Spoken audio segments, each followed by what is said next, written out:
नमस्कार, मी प्रतिभा पाटील. आपण पाहत आहात नवमहाराष्ट्र. संपादक अरुण आंधळे पाटील. कृपया आपण हा चॅनल सबस्क्राइब करा, लाईक करा, शेअर करा. नमस्कार मित्रांनो, मी अरुण आंधळे पाटील. आपण पाहत आहात नवमहाराष्ट्र. आज आपण पारनेर तालुक्यातील पोलीस निरीक्षक जे संतोष खेडकर होते त्यांची आज तडकाफडकी बदली करण्यात आलेली आहे. अहिल्यानगर जिल्ह्याचे पोलीस अधीक्षक श्री सुदर्शन मुम्मुकू असं काहीतरी नाव आहे, सॉरी काही चूक होऊ शकते, यांची ही बदली केलेली आहे. परंतु ही बदली का केली तर ते एका वाळू जे तस्कर आहेत त्यांचा एक एजंट आहे. तो एजंट या वाळू तस्करांकडून हप्ते जमा करून या पोलीस निरीक्षक असतील, अधीक्षक किंवा तहसीलदार असतील किंवा राजकीय नेते असतील यांना देण्याचं काम करतो. आणि तो एजंट ती जी का आपण नवमहाराष्ट्रवरची व्हिडिओ व्हायरल झालेली ऑडिओ पाहिली आपण, त्या ऑडिओमध्ये तो स्पष्ट त्याचा आवाज येत आहे. तो त्या पोलीस निरीक्षक संतोष खेडकर यांना सांगत आहे की तुम्ही राळेगण शेतीला होतात आणि मी नेत्यांबरोबर दुसरीकडे होतो आणि त्यामुळे मला जमलं नाही, तरी तुम्हाला 1 लाख रुपये मी दिलेले आहेत आणि 1 लाख रुपये मी तुम्हाला कधी देऊ सांगा, तुम्ही ऑफिसला असतात.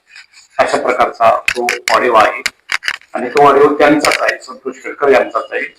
कारण तो आवाज देखील आपण ओळखतो मित्रांनो. आणि ते त्यांची ज्या अर्थी बदली झाली त्या अर्थी ते सिद्ध झाले की हा आवाज त्यांचाच आहे. मग आता प्रश्न पडतो की तो मग एजंट कोण? की जो एजंट त्या वाळू तस्कराकडून तो अमोल काहीतरी अल्लाट, आपण काही दिवसापूर्वी एक बातमी आपण प्रेस मध्ये पाहिली असेल की पोलिसांनी एक गाडी पकडली त्या ठिकाणी खडकपाडी मला वाटतं कुठेतरी, आणि त्या ठिकाणी त्या ड्रायव्हरला अटक करण्यानंतर तो अल्लाट जो होता गाडीचा मालक तो पळून गेला. त्याला अनेक दिवस झाले. आता तो पळून गेल्यानंतर ती गाडी कुठे आहे, तो पारनेर पोलिसांना तो अल्लाट का सापडला नाही, तर त्याचं उत्तर त्या कालच्या ऑडिओ क्लिप मध्ये आहे. ते असं की तो अल्लाट फरार आहे असं पोलीस स्टेशनला दाखवण्यात आलं, कारण त्यांच्याकडून 1 लाख रुपये त्यांना मिळाले होते एजंट थ्रू, आणि 1 लाख रुपये येणं होतं, म्हणजे ते 1 लाख रुपये आलेच असते तर ती केस रपादपा झाली असती आणि तो अल्लाट देखील त्या ठिकाणी फरार दाखवलेला आहे. तो खोल्यात फिरू शकला असता आणि पुन्हा वाळू तस्करी करू शकला असता. आणि त्यात तो एजंट असंही म्हणतो की त्या अल्लाटला घेऊन येऊ का. म्हणजे इतके खुलेआम हा भ्रष्टाचार सुरू आहे मित्रांनो. हे काही संतोष खेडेकर ही पहिलंच उदाहरण नाही. या अगोदर बाजीराव पवार नावाचे पोलीस निरीक्षक या ठिकाणी होते.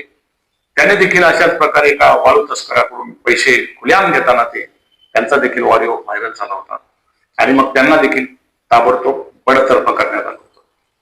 त्या अगोदर तुम्हाला माहिती आहे, आम्ही स्वतः भ्रष्टाचार विरोधी लोकांदोलन संघटनेतर्फे पारनेरच्या तहसीलदार ज्योती देवरे हे देखील वाळू तस्करांकडून हप्ते घेत होत्या.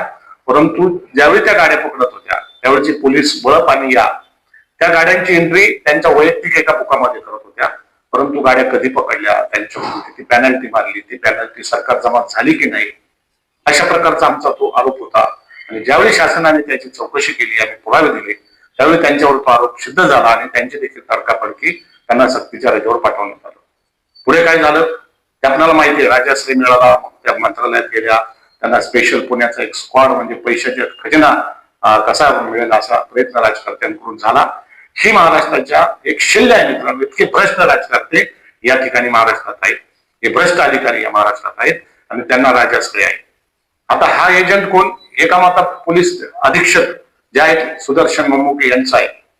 संतोष खेडकर यांना ज्यांनी फोन केला त्याला जर पकडलं त्या ऑडिओला तर तुम्हाला किती गाड्या वाळू तस्करी चालतात, किती गाड्यांचा हप्ता कोणाकोणाला दिला जातो हे सिद्ध होईल. ते आता पोलिसांना अवघड नाही. ज्या अर्थी त्यांनी ऑडिओमध्ये संतोष खेडकर यांना पकडले, म्हणजे त्यांना त्यात दोषी धरले, त्यांची बदली केली, याचाच अर्थ आम्ही जे ऑडिओ टाकला त्याच्यात काहीतरी तथ्य आहे. आता दुसरी गोष्ट, या अगोदर घनश्याम बळप नावाचे त्या ठिकाणी होते. त्याने देखील भ्रष्टाचारात असाच उच्छाद मांडला होता. खोट्या केसेस टाकण्यावरती आमचं काम केलं होतं. त्यावेळी आम्हाला तो अजित पाटील काहीतरी डीवायएसपी होता, तो आणि घनश्याम बळप यांनी एकदम म्हणजे उच्छाद मांडला होता भ्रष्टाचाराचा. त्यांच्या विरोधात देखील आम्ही जंतर मंतर या ठिकाणी उपोषण केलं दिल्लीला. आणि गृहराज्यमंत्री जे देशाचे त्यांना ज्यावेळी आम्ही ते पत्र दिलं त्यावेळी त्यांची त्या ठिकाणावर बदली झाली.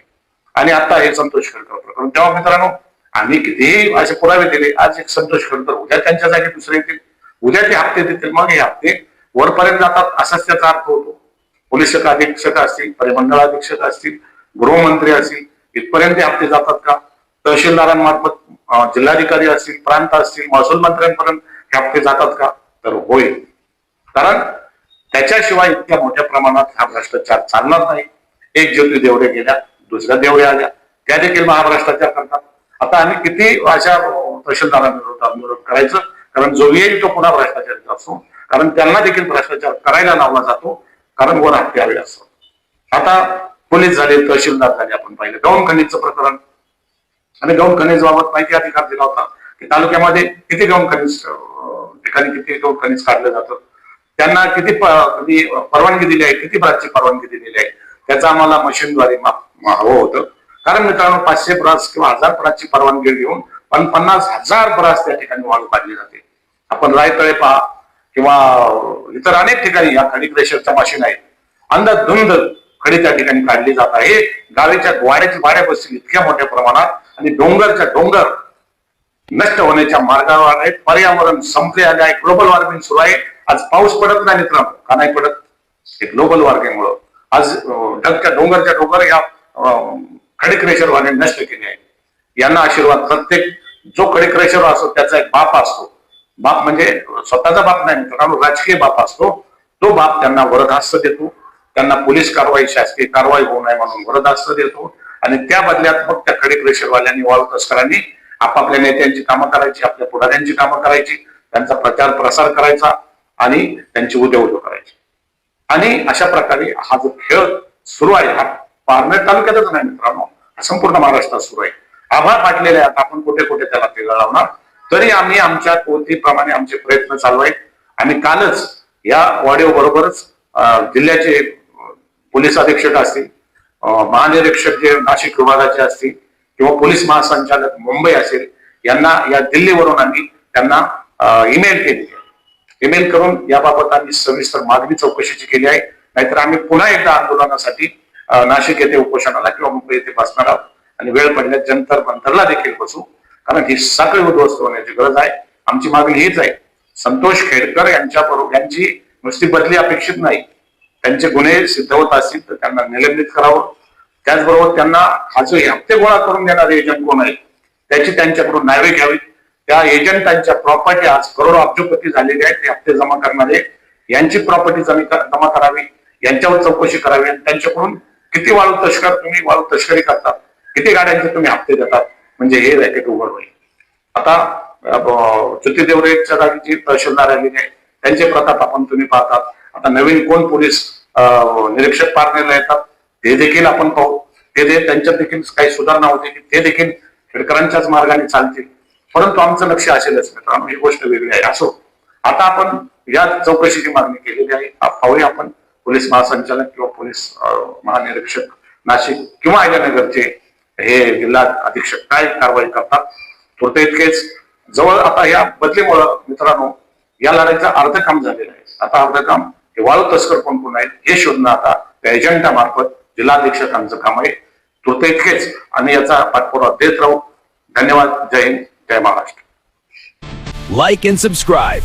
Hit that like button and subscribe for more.